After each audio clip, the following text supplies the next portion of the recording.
Pertanyaan: roh itu sesuatu perkara hal yang berkaitan tentang batin atau gaib yang tidak nampak.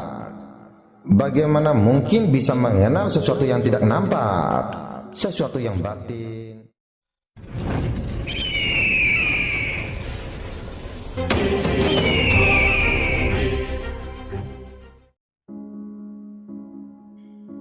Bismillahirrahmanirrahim. Assalamualaikum warahmatullahi wabarakatuh. Dalam kesempatan kali ini kita akan membahas tentang hakikat mengenal. Bila mana telah mengenal ilmu mengenal diri, maka mengenal dia akan hakikat pencipta dan mengenal akan hakikat kehidupan. Oleh karena Allah menginginkan dirinya dikenali, maka Allah memperkenalkan dirinya melalui nur cahaya.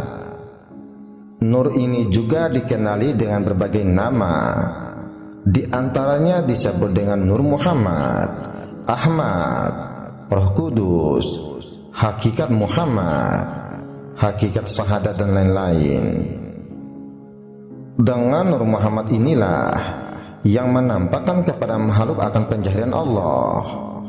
Dengan Nur Muhammadlah seluruh sekalian alam makhluk dapat mengenali hakikat dirinya melalui penjahiran nur ilmunya. Muhammad inilah yang pertama sekali Nabi Adam melihatnya.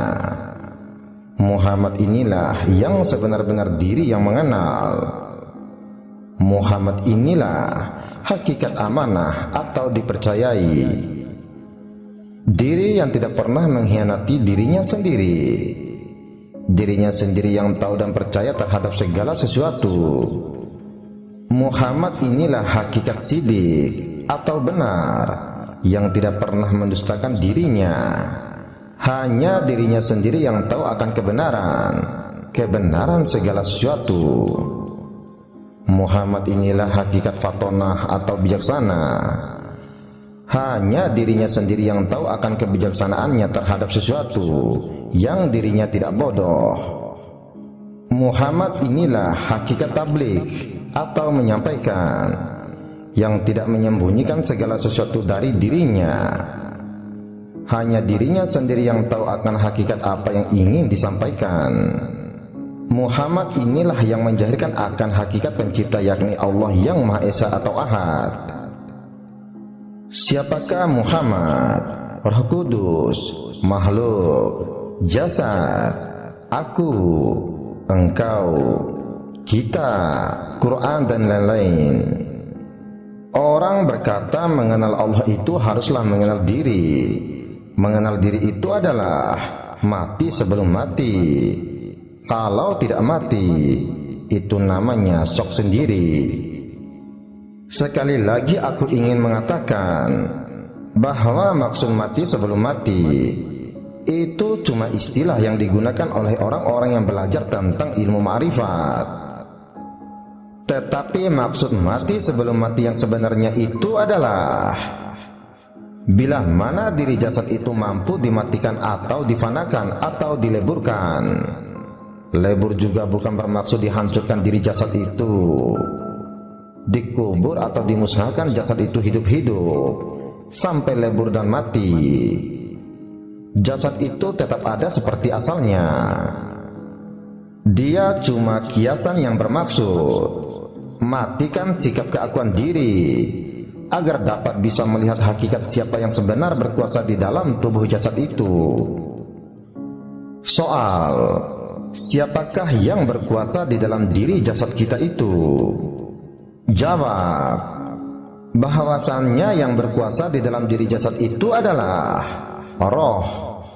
Roh itulah punca jasad tubuh untuk bisa hidup dan melakukan kehidupan harian. Terlihatlah akan tubuh jasad itu hanya bergantung kepada roh untuk hidup dan melakukan kehidupan harian. Ini menandakan bahwasannya jasad itu hanya patung atau mayat atau kaku tanpa adanya roh. Inilah yang dipanggil mati sebelum mati, karena diri jasad belum lagi dikebumikan atau belum jadi arwah. Tetapi bila mana manusia itu tidak mencari ilmu untuk mengenal akan Tuhannya, disitulah terbit keakuan diri, merasa dirinya adalah jasad yang hidup, dirinya yang berkuasa, tanpa dia sadar bahwa diri itulah yang tidak mengenal akan roh yang sebenar-benar yang menghidupkan dia, yang menggerakkan dia, yang berkehendak, dan sebagainya.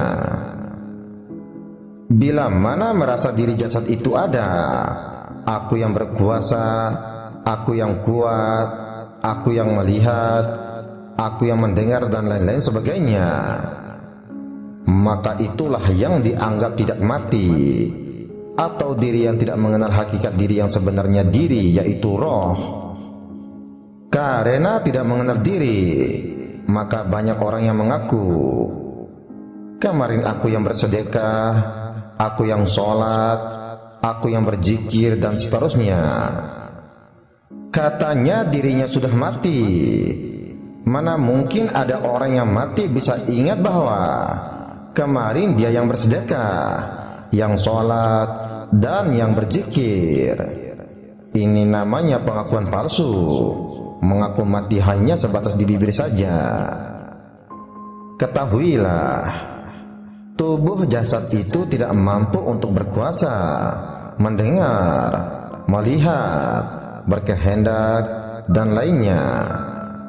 Andai tubuh jasad itu sendiri tidak disertai adanya roh, jika tidak adanya roh, maka dia samalah seumpama jasad itu menjadi mayat atau mati, yang lengkap anggota tetapi tidak punya gerak atau tidak hidup.